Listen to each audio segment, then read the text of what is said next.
ఇక మేకసిగాచి పరిశ్రమ ప్రమాదంలో మృతుల సంఖ్య 45కు చేరింది. మదీనాగూడ ప్రణమ్ ఆసుపత్రిలో చికిత్స పొందుతూ తారక్ అనే కార్మికుడు మృతి చెందాడు.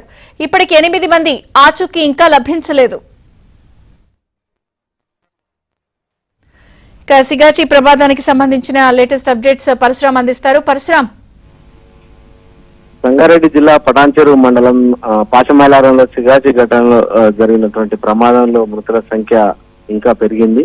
ఈ రోజు మరొక కార్మికుడు తారక్ అనే కార్మికుడు కూడా చనిపోవడం జరిగింది ఆసుపత్రిలో చికిత్స పొందుతూ. దీంతో మృతుల సంఖ్య 45కు చేరింది.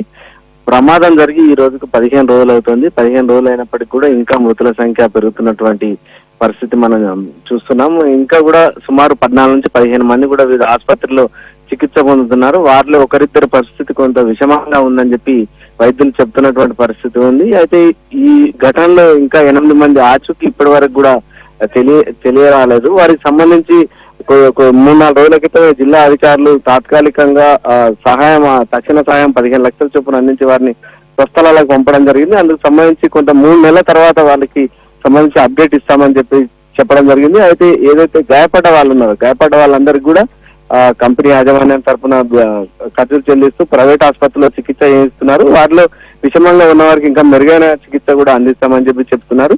అయితే ఇంకా కూడా పరిశ్రమ వద్ద సహాయ చర్యలు కొనసాగుతున్నాయి. ఏదైతే గల్లంతైన వారి కోసం వారికి సంబంధించి ఆనవాళ్ల కోసం ఇంకా కూడా సహాయ చర్యలు కొనసాగుతాయని చెప్పి జిల్లా అధికారులు చెప్తున్నటువంటి పరిస్థితి ఉంది. థాంక్యూ పరశురామ్.